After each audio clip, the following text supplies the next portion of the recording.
I want to take each of you on a journey today, a trip back in time. Are you willing to take a trip with me?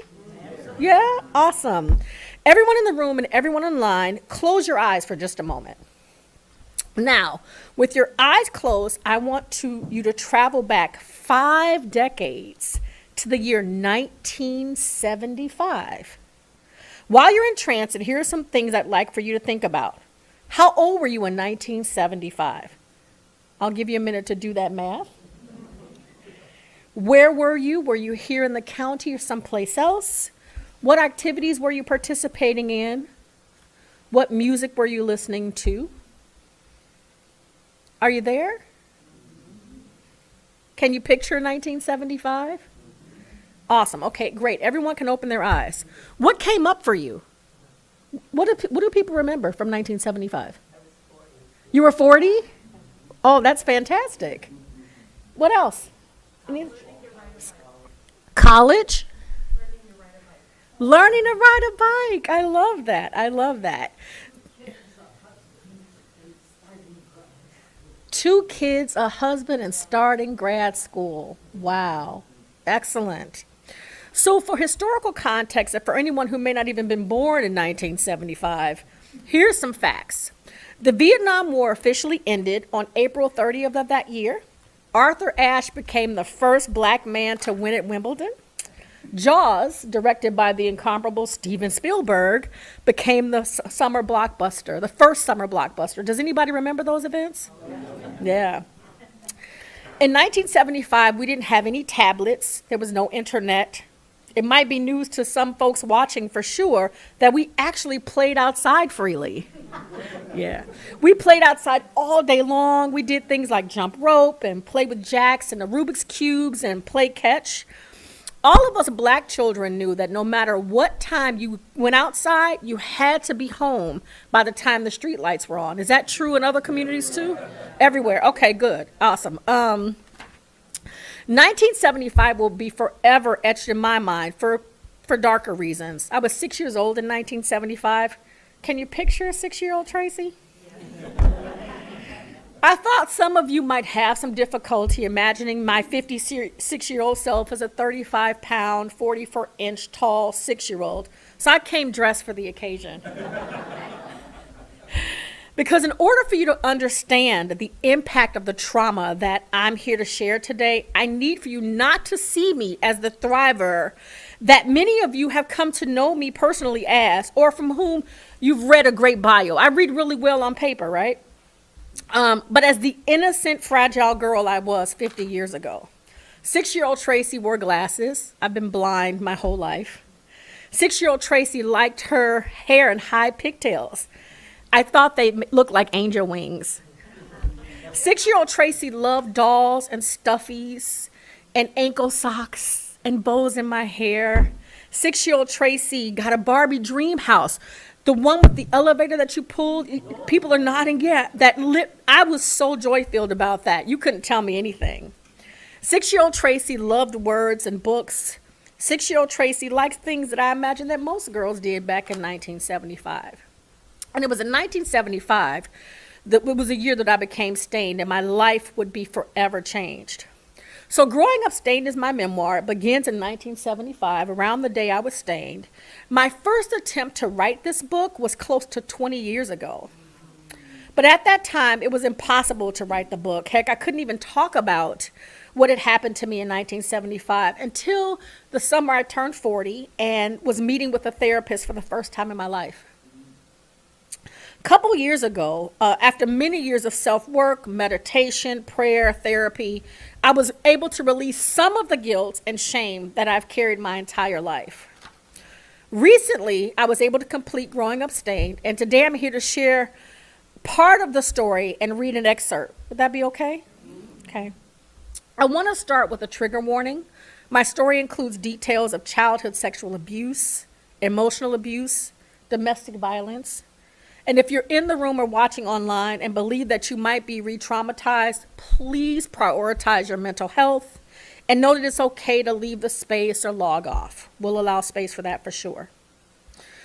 While you're figuring out if that makes sense for you, I want to read an excerpt from my book called Jello. It's actually the first chapter of the book. And here we go. It's been more than 50 years since I've eaten green Jello. I was 6 years old the last time I tasted it. Dinner had not gone well this evening. I was in the proverbial doghouse with Mama because that afternoon I had managed to lose my school pictures on the short walk home from elementary school I attended. The school was directly across the street from our apartment. The building was so close to our apartment that I would often count my tiny footsteps along the way. 1, 2, 3, 15. 15 steps was all it took to make it from the school lot to the front stoop of our apartment. That evening, Mama kept scowling at me and asking rhetorical questions like, "How could you have been so stupid? Don't you have a brain in that big head of yours?" As usual, she was unrelenting and appeared to take pleasure in the tongue lashing. "You know, ain't nobody got money to be throwing away on you, dummy," she had said also. To make matters worse, that night I had refused to eat the meal that my always volatile Mama had prepared for dinner. Mama had yelled at me about that too. Yelling was her default setting.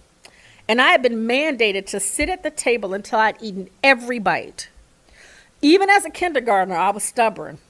I was not going to allow Mama to make me do anything, even if it meant that I would have to endure one of her many legendary whoopings.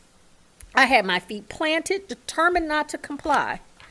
I have no idea how long I sat there with my arms crossed and my lips pouted. Our small kitchen table had no clock on its bare walls.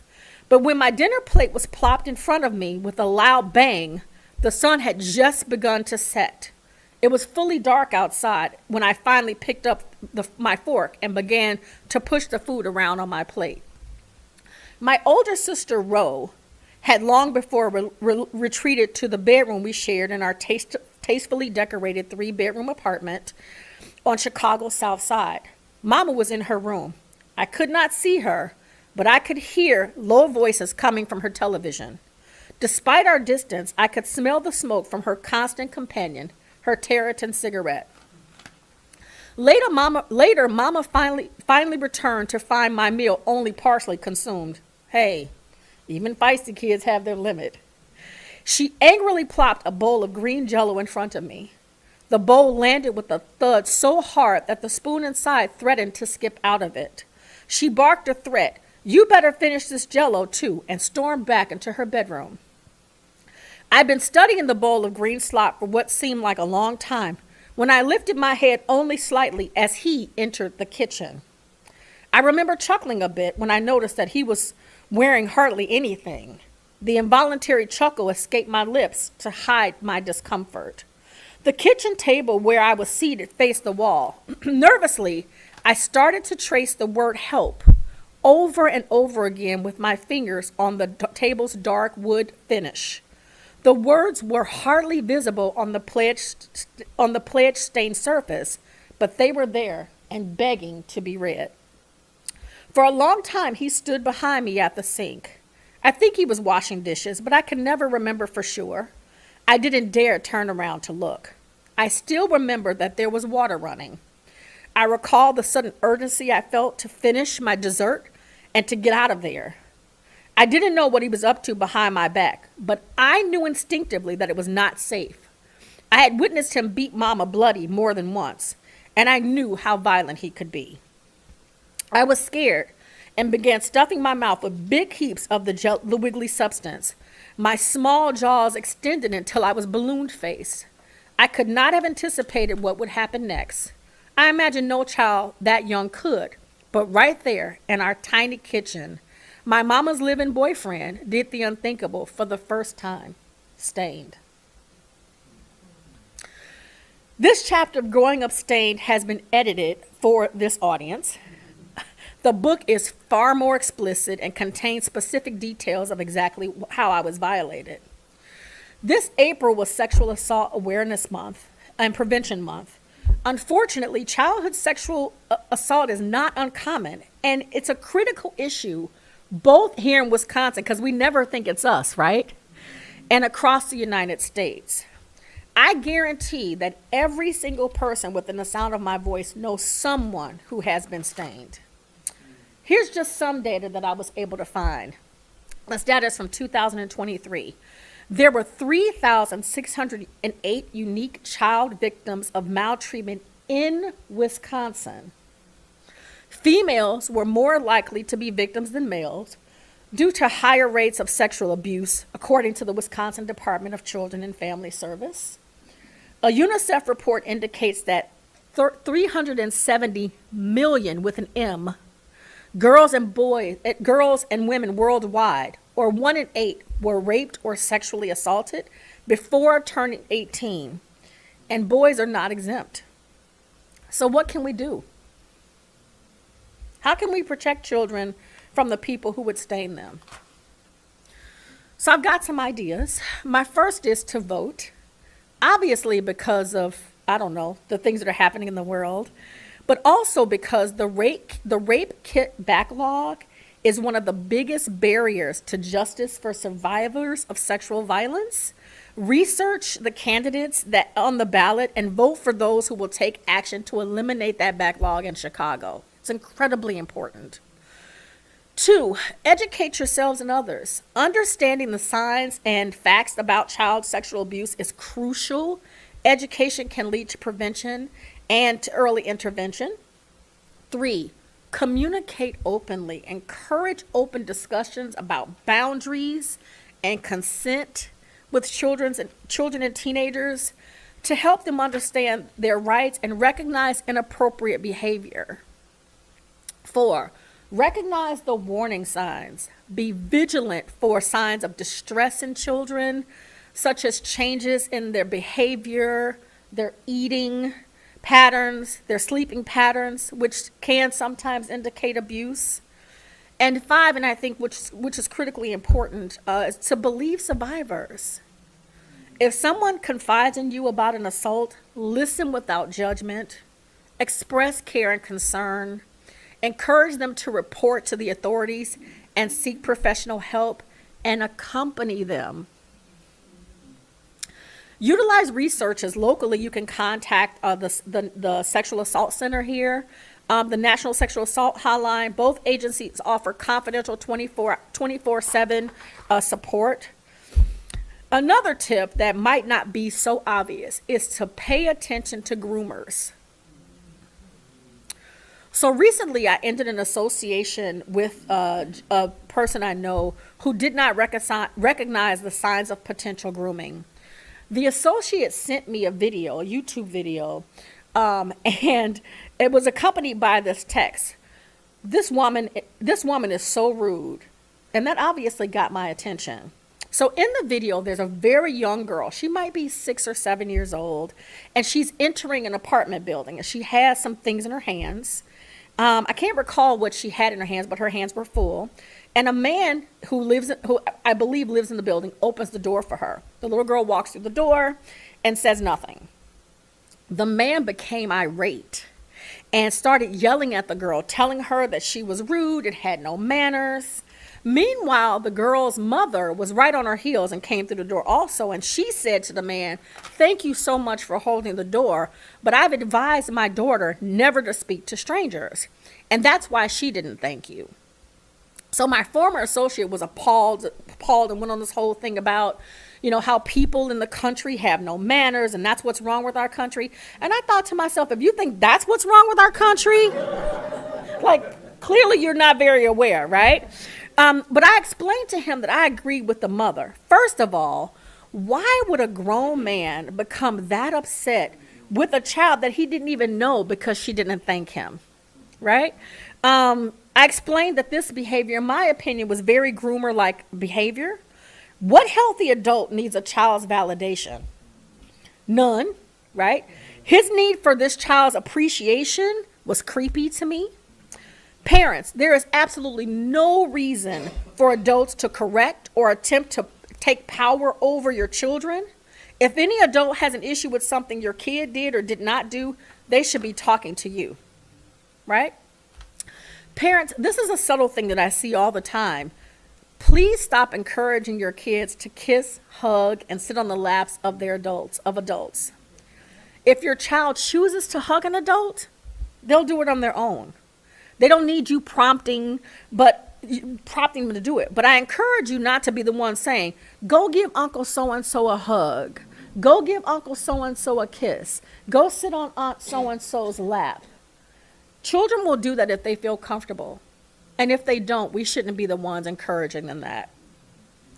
And finally, I encourage you to watch for grooming behavior like, you're going to be so pretty and so handsome when you grow up. Those kinds of compliments could be the beginning of a pattern of grooming. And grooming doesn't always happen overnight. Sometimes grooming happens over the course of years, over the course of decades. There's a chapter in my book where there's a chapter called Hero, where I talk about someone who groomed me for many, many decades. And this was someone that I really trusted and admired. Addressing and preventing childhood sexual assault requires collective awareness, education, and action. By staying informed and supporting survivors, we can work towards a safer environment for all children.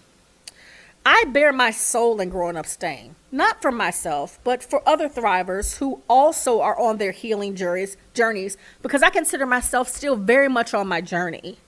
I wrote Growing Up Staying for children who are still wallowing in the stain, to show them that if I can make it, they can too.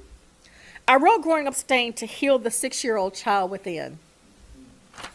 I wrote Growing Up Staying because by the grace of God, I'm still here, imperfect, wounded, but I'm still here. I wrote Growing Up Staying reluctantly. I didn't want to share my story. It was hard to chronicle all of my traumas and all of my mistakes for everyone to hear.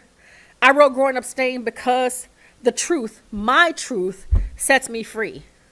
And it's my hope that by sharing my story, others will be able to live freely as well. Some people have said that I'm brave for writing Growing Up Stained. I don't know if that's true. I wrote Growing Up Stained because I'm afraid. I'm afraid that other children might experience the horror of childhood sexual abuse. And to my fellow thrivers, I want you to know that we survived. We are not what happened to us. We are not blameless. We are blameless and we are shameless. Over the course of the last several years, I quit writing this book so many times. I'm so grateful to close friends who understood the weight of this project and refused to let me quit, even on the days when I felt vulnerable. Shout out to my friend Clara Fleming. I could never have completed this project without her encouragement. In closing, I want to share something with every thriver within the sound of my voice. These words were spoken by a thriver named Emily Doe during her victim impact statement in the sentencing of her perpetrator. Emily says, "And finally, to girls everywhere, I am with you. On nights when you feel alone, I am with you. When people doubt you or dismiss you, I am with you. I fought every day for you, so never stop fighting. I believe you. Lighthouses don't go running all over the island looking for boats to save. They just stand there shining.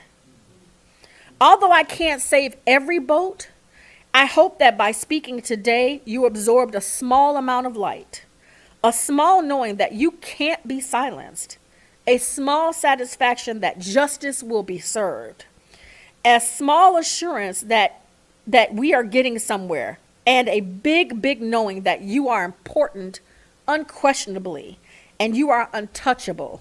You are beautiful. You are to be valued, respected undeniably every day. You are powerful, and nobody can take that away from you. To girls everywhere, I am with you." Amen.